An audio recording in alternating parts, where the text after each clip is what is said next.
Así que gracias por liderarnos, Kevin y todo el equipo.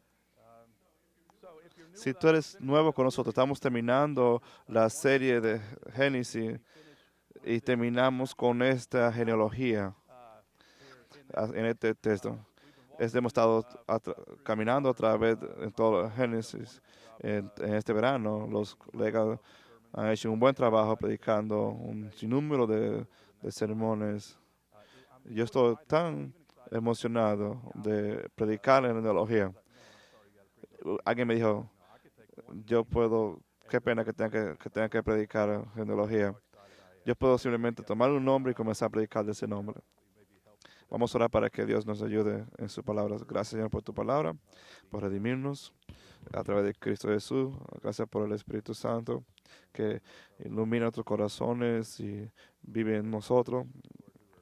Oramos que tú estés en nuestra compañía y que así hay personas que no creen, que ellos puedan ver a Cristo a través de la Escritura y que ellos puedan venir a Cristo para salvación y que nosotros podamos ser edificados en la fe y oramos en Cristo Jesús.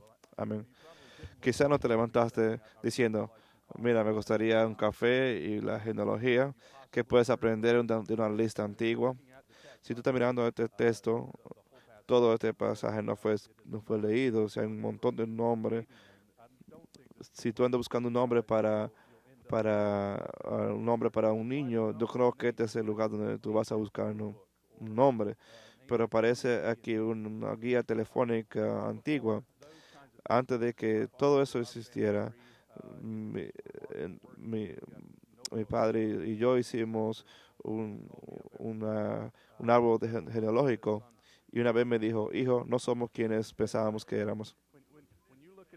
Y cuando tú miras este árbol genealógico,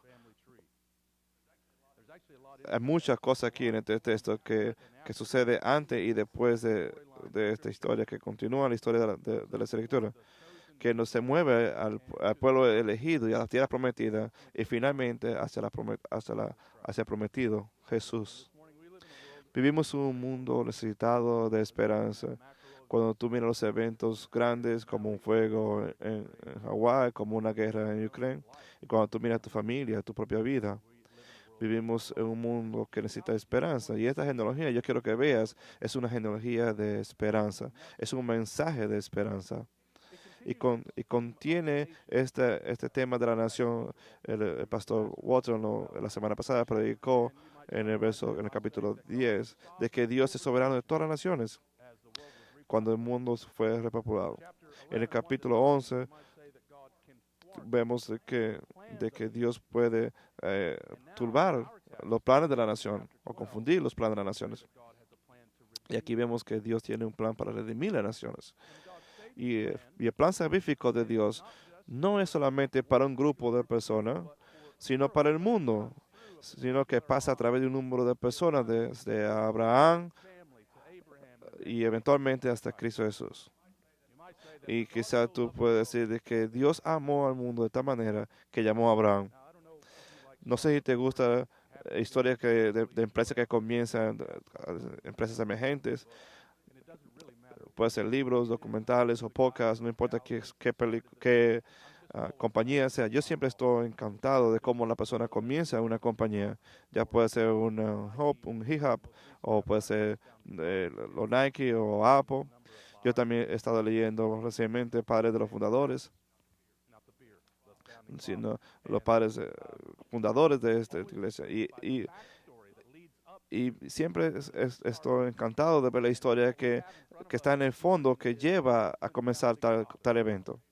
Y hoy tenemos la historia de fondo de Abraham. Y vemos aquí el fondo de esa historia y lo que lleva a su vida y todo lo que se desenvuelve en su vida.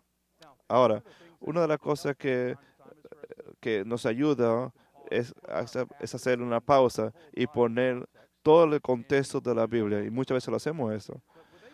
Y, y con Abraham es algo es importante. ¿Por qué? Porque este texto está siendo aquí como una forma para lanzar todas las escrituras. Había una miembro de una iglesia que tenía problemas como poder como unir toda la historia de la Biblia en una sola. Y un pastor sabio agarró una hoja y hizo seis símbolos. Y estos símbolos que te pueden ver en la pantalla es Dios hablando en la creación. Dios creando.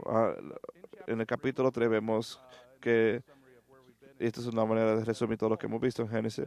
Y en el capítulo 3 vemos cómo vemos la caída del hombre, que está reflexionado, que se ve como una X aquí, que también es como también Twitter.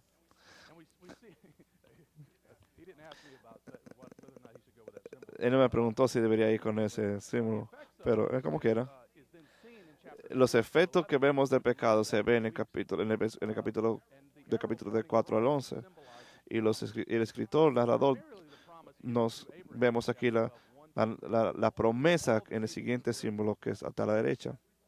Y como vimos también en el capítulo 3, en el 13:15, donde Dios prometió que va a enviar uno que va a aplastar la cabeza de la serpiente. Y el Nuevo Testamento, siempre hace referencia a la promesa hecha a Abraham. John Scott dice, todas las promesas del Nuevo Testamento están ancladas en y son resultado de su promesa dadas a primero Abraham. Así que esta mañana vamos a ir a estas promesas de Abraham. Y la cruz, el símbolo de la cruz, representa lo que es la crucificación de Jesús, el evangelio y la vida y ministerio y muerte y resurrección y ascensión de Jesús. Nosotros estamos en esta misión ahora que comenzó en la iglesia de los Hechos y estamos en esta misión hoy hasta que Jesús regrese. Y Jesús regresa en esa nueva creación cuando vemos todas las cosas nuevas, que es el último símbolo. Dios es el narrador de historia máximo que vemos. Y no hay una historia como una historia de salvación como esta que tenemos acá. La historia está yendo a un lugar y nosotros queremos ser parte de esta historia. Así que esto es como un final de una temporada de serie de televisión cuando terminamos lo que es la historia prepatriarcal y comenzamos, quizá en otro tiempo vamos a estudiar la historia de los patriarcas. Vamos a tomar una pausa para comenzar a estudiar el libro de los salmos, de los cantares. Pero vemos algo común en estos 11 capítulos y cómo esto se ve esto en el texto de hoy. Y el patrón es el siguiente, y es el pecado, castigo y la palabra de gracia y esperanza. En el principio, Dios creó a Abraham, a Adán y a Eva como el pináculo de su creación, pero hubo una caída y este castigo fue el destierro del jardín. Pero eso no fue el final de la historia, hubo una esperanza. Él lo cubrió con pieles de animales y le promete aplastar la cabeza de la serpiente. El pecado, juicio y gracia. Después vemos a Caín y Abel. Caín asesina a su hermano. Hay un juicio, él es enviado como fugitivo, pero también hay una gracia porque Dios le puso una marca para protección de él. Y hay un rayo de esperanza mediante el comienzo de la civilización. El diluvio, muy vívidamente leemos acerca de la corrupción de la humanidad que conduce al diluvio de juicio. Pero al gracia, Dios se acordó de Noé y sacó a Noé de su familia. Vemos la promesa como un arcoíris y gracia. Y finalmente, la humanidad en Babel se expresó en su orgullo pecaminoso y su arrogancia e independencia de Dios, que lo condujo a un juicio, desintegración, dispersión, separación, confusión. Y ahora estamos aquí con la pregunta, ¿habrá también una palabra de gracia y esperanza para las naciones después de este juicio? Así como el pastor Watt lo dijo en la semana pasada, en realidad hubo gracia mostrada cuando Dios esparció a las naciones. Hay esperanza, hay gracia de que Dios va a revertir el castigo de Babel a través de Abraham. Él va a construir una nueva familia por medio de Abraham. Así que hay bendición y solamente hay salvación y bendición en Dios. No hay salvación fuera de Él, pero en Él en relacionarnos con Él al, a la bendición. Él le dijo a Abraham, yo te bendeciré, yo te voy a bendecir. Así que vamos a mirar esta historia en tres partes. Primero, hacia el pueblo egipto, hacia el pueblo elegido, vamos a verlo. Segundo, hacia la tierra prometida de 27 a 32. Y tercero, hacia el Mesías de 31 a 32. Primero vamos a ir hacia el pueblo escogido del 10 a 32. El puente entre el fiasco de la Torre de Babel y esta esperanza de genealogía de Sem es la genealogía de Sem. Esta genealogía complementa la genealogía de Seth en el capítulo 5, donde vemos 5 generaciones de Adán hasta Noé. Y aquí tenemos 10 generaciones desde Sem hasta Abraham. Así que pasamos del pueblo global a un pueblo elegido, un pueblo particular o una línea particular. Así que estas son las generaciones de Sem. Cuando tenía 100 años engendró a Pasad, ese es un gran nombre, 2 años después del diluvio. Y Shem vivió después de engendrar a 500 años y engendró otros hijos e hijas. Así que no hay una palabra que yo creo que tú no quieres que tú pierdas. Es la palabra Shem. ¿Te acuerdas la palabra? ¿Te acuerdas Babel que Babel quería hacer el pueblo quería hacer un nombre para él? Pero la palabra en hebreo para nombre es Shem. Ellos querían hacer un nombre para ellos, pero Dios dijo, yo tengo ya un Shem, que es un nombre. Ya yo tengo un plan. Mi gloria vendrá a través de él. Mi salvación vendrá a través de él. ¿Qué le dice él a Abraham? Yo te voy a hacer un gran nombre. Y comienza con este nombre, Shem. La humanidad fracasa en hacer un nombre para sí. Debemos alinear nuestra vida con los propósitos de Dios para encontrar el verdadero gozo para nuestra vida. Ahora leemos el verso 12 de esta genealogía y quiero leer 8:5. Déjame ver si lo puedo leer. Verso 12. Asafá vivió 35 años y engendró a Sala, y vivió Asafá 403 años. No puedo ni siquiera decir la palabra vivió. Vivió de 403 años y después de haber engendrado a Sala y engendró hijos e hijas. Sala vivió 30 años y engendró a Abel. Y vivió Sala 403 años y después engendró a Eber y engendró hijos y hijas. Eber engendró 34, vivió 34 años y engendró a Peleg. Y vivió 430 años después de haber engendrado a Peleg y engendró hijos e hijas. Peleg vivió 30 años y engendró a Reú. Y vivió Peleg 209 años después de haber engendrado a Reú y tuvo hijos e hijas. Y vivió Serú 200 años después de haber engendrado a Nacor y engendró hijos e hijas. Estos son los abuelos de Abraham. Y Nacor vivió 29 años y engendró Taré. Y vivió Nacor 119 años después de haber engendrado a Taré y engendró hijos e hijas. Y Taré vivió 60 años y engendró a Abraham y a Nacor y a Aram. Estas son las genealogías de Taré. Taré engendró a Abraham, a Nacor, a Aram. Arán engendró a Ló, y murió Arán en presencia de su padre Taré en la tierra del nacimiento de Ur de los Caldeos. Y Abraham y Nacor tomaron para sí mujeres, y el nombre de la mujer de Abraham era Sara, y Sara era estéril y no tenía hijo. 8 observación de esta genealogía. Una cosa que puede ver es que la vida está muriendo más joven. Sem vivió más o menos 600 años. Vemos que Pelé también murió a los 234. Y cuando va todo al final a Nahor, el abuelo de Abraham, él solamente vivió 148 años. Así que el predicho de la vida de la vida del hombre sería más corta, ya está corriendo. Y cuando termina Génesis En Génesis, José muere al año 110. Lo segundo que vemos aquí, los padres de los niños son mucho más jóvenes. Esto es importante cuando se trata más tarde de la historia de Abraham. Tendrá un hijo a la vejez por medio de su esposa que es estéril. Así que cuando lleguemos ahí, él tendrá 100 años y esto indicaría un milagro de que Dios está haciendo algo asombroso. Tercero, y esto es muy importante, el estribillo "y murió" está ausente. ¿Se acuerda que antes en la genealogía del capítulo 5 es que murió y murió, murió? Y ahora aquí no aparece.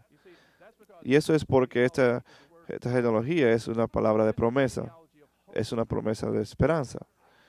Aparece 8 veces en la genealogía 5, en la genealogía del capítulo 5, donde hace énfasis a la muerte, de que toda la humanidad caída estaba siendo reinada por la muerte. Y ahora, en esta genealogía, vemos que Dios tiene una promesa y que tiene un plan para la humanidad. Los 4 que vemos que esta genealogía es limitada, está enfocada en el hijo de Noé, Sem. No es una genealogía de las naciones como el capítulo 10, donde el mundo fue juzgado y fue llevado a las naciones. Y tú te preguntas, ¿qué va a pasar con la humanidad? Y Dios calladamente tiene un plan y viene a través de Shem. Dios siempre está haciendo miles de cosas que no reconocemos. Él tiene un plan y el plan viene por Shem, por Le, Nahor y Terah. Y, y luego es una línea que va adelante a través de Isaac, Jacob y de generación en generación hasta a David y después a María que da luz a Jesús en el tiempo de César Augusto. Dios tiene un plan. 5. El punto medio de la genealogía de Sem contiene una línea divisoria en el nacimiento de Peleg. Lo que quiero decir con esto es cuando tú miras el capítulo 10, en el verso 21 25, especialmente en el verso 25, vemos de que estos hermanos han nacido. De Ibo le nacieron 2 hijos, el nombre de uno fue Pelé, porque en su día fue repartir de la tierra, y el nombre de su hermano Jotam. Y después vemos aquí la genealogía de Jotam, que va a Babel. Y ahora en el pasaje que tenemos, no vemos a Jotam que está mencionado, sino a Peleg. Una línea va a la gracia y la otra va a la maldición. Uno se va a Babel y la otra línea termina con Abraham. El futuro de la esperanza está aquí como un tenedor. Van 2 vías. Vemos que Eber es un antepasado de los hebreos. Verso 7. La genealogía termina de manera similar a la genealogía de Noé. Contaré engendrando 3 hijos, Abraham, Nacor y Aram. Además, Abraham es como Sem, en que es nombrado primero, pero como Sem no fue primogénito. Se le nombra primero por su importancia. Y a diferencia de Noah, Taré no es el héroe, sino su hijo. El nombre de Abraham se ha cambiado más tarde a Abraham, en conexión a la promesa de Dios a él, que el nombre de Abraham se ha cambiado al padre de las naciones. Por eso que se le dice Abraham. Cuando seguimos estudiando esta porción, más adelante vamos a ver lo que significa. Aquí se nos dice un pequeño drama cuando se menciona el nombre de Sarai, que no tenía ningún hijo. ¿Cómo un escritor puede poner este detalle tan importante que no estamos leyendo en ninguna otra parte acerca de la esposa? Pero de repente él pone algo que más o menos que nos lleva a ver qué viene más adelante. Nos está preparando para ver a su hijo Isaac, donde todas las naciones serán bendecidas. Así que algo va a trabajar en hacer algo, y él lo va a hacer a través de esta línea. La esterilidad ocurre varias veces en varios puntos de la historia de la redención. Sarai no podía concebir hasta que el Señor la visitó. Isaac nace en Génesis 25. Rebeca era estéril. Y, ah, también Raquel era estéril y pudo concebir a través de cuando Dios la visitó. También Ruth no pudo concebir en Moab, pero el Señor la visitó a tener hijos posteriormente. Ana tampoco pudo concebir hasta que el Señor la visitó y Samuel nació. Y es como dije, vigila a este niño. Es jugar un papel vital en el logro de su propósito. Y este tema de la esterilidad lo vemos notar hasta el nacimiento virginal de María. Así que entonces Babel trajo desintegración, dispersión, separación y confusión entre las naciones, pero Dios tiene un plan para redimir a la nación a través de esta familia que la genealogía de Mateo muestra. Y es como que Dios no se ha olvidado de nosotros. Y en Mateo vemos que dice, Dios está con nosotros. O sea que en esa genealogía vemos de que Dios no se ha olvidado de nosotros. Y en Mateo vemos que Dios está con nosotros. Dios continúa involucrado en su mundo o salvando a personas de todo el mundo. Amigos, nosotros, su pueblo, estamos en una gran historia de redención si estamos en Cristo. Me gusta la escena del anillo, la película del anillo, donde dice Sam, me pregunto en qué historia hemos caído. Así que vamos a ir a la segunda porción que tenemos, que es hacia la tierra prometida. Y ahora estamos yendo a la tierra prometida con Abraham. Y lo primero que vamos a ver es el contexto de Abraham. Así, Dios escoge a un idólatra pagano para ser el padre de las naciones.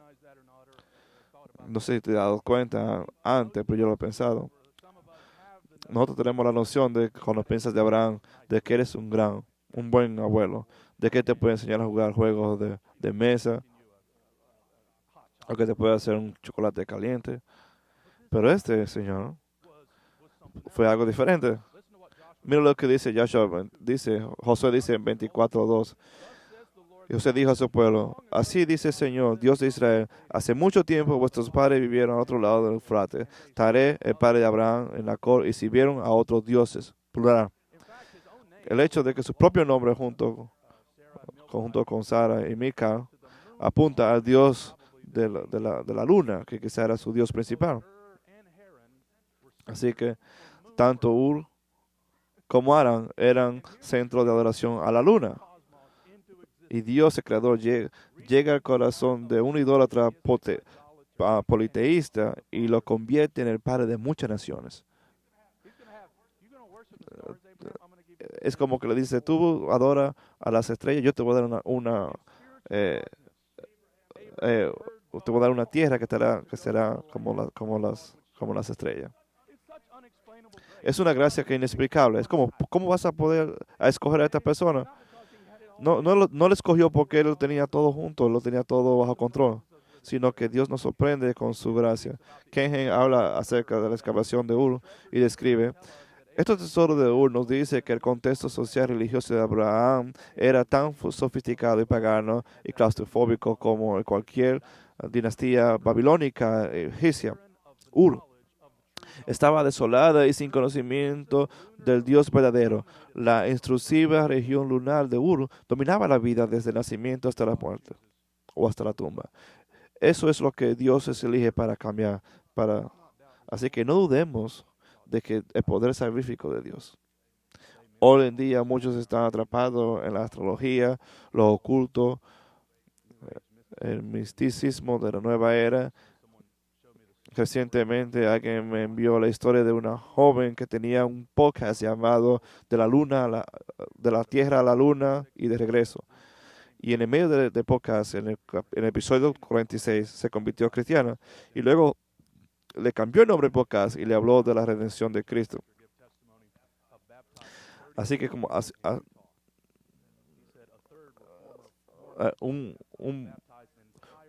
un mormón que se convirtió, bautizó a un grupo de personas en Utah y también de uno que vendía droga en Virginia. y, y Dios lo convirtió y ahora está bautizando a personas que él le vendía droga. Ese es el tipo de Dios que tenemos. Él es un Dios que salva. Él se va a lo más profundo del corazón de Abraham. Y yo tengo un plan para ti, chica. No sé qué día, que sea un lunes. Él no se levantó diciendo, oh, mira, yo voy a ser el padre de las naciones. Así que aquí estamos. Dios transformando su corazón. Y vemos en el verso 31 y 32, no vemos solamente el contexto de lo que tenemos, sino que vemos de que Abraham tomó a su hija y Sara y salieron juntos de Ur de los Caldeos en dirección de la tierra de Canaán. Y llegaron hasta Harán, se establecieron allí. Y los días de Taré fueron 205 años y murió Taré en Harán. Así que la familia viene de Ur de los Caldeos. Qué gran nombre. ¿Dónde tú eres? De Ur. Si tú, si tú te olvidas de dónde viene, es Ur. Lo llama desde Ur de los Caldeos. Vemos en Génesis 15 para darle la tierra que poseían. Los levitas dice también lo mismo de que Dios escogió de seguro a los caldeos, a Abraham, para darle la tierra donde ellos estaban. Y Esteban, que estaba citando esta historia en Hechos antes de morir, dice que Dios de la gloria se le apareció a nuestro padre Abraham cuando estaba en Mesopotamia. Así que vemos en esta historia de que ellos nunca llegaron a la tierra prometida aquí, de que ellos se establecieron allí en el verso 31. Nunca llegaron. Así que hemos estado aquí al final del capítulo 11 con Abraham aún aquí y con ninguna indicación de que va a seguir a Abraham, que va a seguir a Canaán.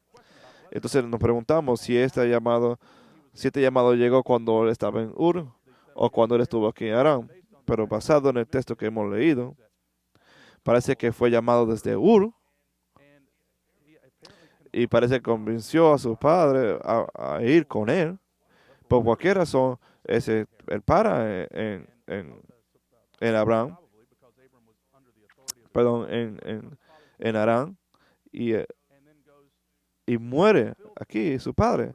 Y luego entonces él va y termina yendo a Canaán después de eso. No, como quiera que haya pasado, Dios lo llama de esta nación pagana y él deja todo para seguir a Dios. En este tiempo, él es viejo y está próspero, pero hay un tipo de despegarse de las cosas del mundo que Abraham tenía. Y es algo que, si solamente viene en el capítulo 12 que Dios le dice, vete de tu tierra, de entre tus parientes y tu casa de tu padre, a la tierra que te mostraré. Haré de ti una nación grande y te bendeciré y engrandeceré tu nombre y será bendición. Bendeciré a los que te bendigan y a los que te maldigan, maldiciré. En ti será bendita toda la familia de la tierra. Así que Dios lo llama a ir a una tierra que él nunca ha visto. Y eso es la razón por la cual lo pone, en el libro de Hebreo lo pone en el salón de la fama, porque la fama solamente pertenece, pero tiene un salón de la fe. Dice en el capítulo, de que por fe, de que Abraham creyó de recibir una herencia que no la había visto, ni si sabía dónde estaba yendo. ¿Dónde va Abraham? No sé, no tengo ninguna idea, pero va a ser grande. Y la historia de cristianismo es una historia así, de peregrino. Después dice de que él está viviendo en tienda con Isaac y Jacob, porque estaba buscando una ciudad que no tiene cimiento, cuyo diseñador y constructor es Dios. Su corazón ha sido despegado de este mundo. Y es algo que a nosotros nos grita, todo lo que está alrededor nuestro dice, más comodidades, una casa más grande, más éxito. No mirar a lo grande que viene, a la ciudad que viene por venir. Así que vivamos como si nuestra ciudadanía estuviera en los cielos. No sabemos lo que está adelante, pero podemos confiar en Dios. pero sabemos que finalmente lo que está por venir. Así que Dios le promete ser una gran nación y lo que lo va a bendecir y que será una bendición para las naciones. Así que a Pablo habla de esta bendición para naciones en su argumento, de que él creyó a Dios y le fue contado por justicia. Sabe que, sabe que a los que son de la fe son hijos de Abraham y los escrituros previniendo que Dios había de justificar la fe de los gentiles, dio de antemano la buena nueva a Abraham, diciendo, en ti serán benditas todas las naciones. Así pues, los que son de la fe son benditos juntos con Abraham. Así que a través de Jesús, hijo de Abraham, ahora pertenecen, aquellos que creen, ahora pertenecen al pueblo de Dios. Somos justificados por fe, aparte de la obra. Y Dios le prometió hacer su nombre grande. Qué gran contraste de la torre de Babel. Ellos querían hacer un nombre para ellos mismos. Pueden pensar en los obstáculos que hay aquí. Dos grandes obstáculos que hay aquí para poder cumplir esta promesa. Primero, su promesa. Su esposa es estéril.